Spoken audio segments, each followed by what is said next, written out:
তো চলুন আমি এই ভিডিওতে আপনাদেরকে কালিমায়ে তয়্যিবা শেখাবো।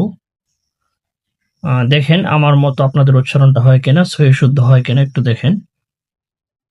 কালিমায়ে তয়্যিবা, লা ইলাহা ইল্লাল্লাহু মুহাম্মাদুর রাসূলুল্লাহ। এখানে আমরা আমাদের যে কমন ভুলগুলো আছে, যেমন লা ইলাহা, এখানে 3 সেকেন্ড পরিমাণ টানতে হবে। রুলস অনুযায়ী এখানে নিম্নতম 3 সেকেন্ড পরিমাণ টেনে উচ্চারণ করতে হবে। লা ইলাহা। এখন আমরা কি করি? লা ইলাহা, লা ইলাহা, কোনো টান আমরা দেই না। হ্যাঁ, এটা কিন্তু ভুল।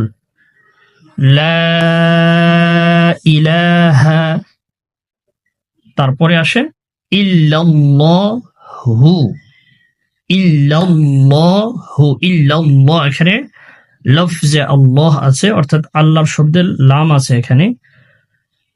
এখানে আমরা যে ভুলটা করি, ইল্লাল্লাহ, ইল্লাল্লাহ বলি, লা ইলাহা ইল্লাল্লাহ। এখানে আল্লাহর শব্দের যে লাম আছে এটাকে মুখ ভরে মোটা করে উচ্চারণ করার নিয়ম।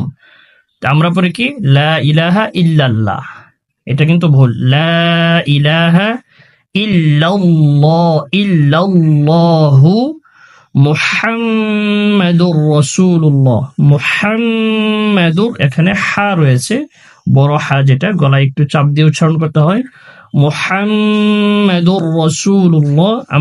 আমরা অনেকেই বলি মুহাম্মাদুর রাসূলুল্লাহ, মুহাম্মাদুর রাসূলুল্লাহ।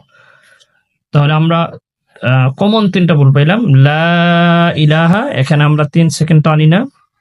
ইল্লাল্লাহু, এখানে আল্লাহ শব্দের লাম মোটা করি না। মুহাম্মাদুর, এখানে হার উচ্চারণটা আমরা সহি শুদ্ধভাবে করি না। মুহাম্মাদুর রাসূলুল্লাহ, রাসূলুল্লাহ, শেষেও কিন্তু আবার আল্লাহ শব্দের লাম রয়েছে। রাসূলুল্লাহ পড়তে হবে, আমরা পড়ি রাসূলুল্লাহ, রাসূলুল্লাহ। এই কমন কয়টা ভুল, আমরা এই ভুলগুলো শুধরানোর চেষ্টা করবো ইনশাআল্লাহ।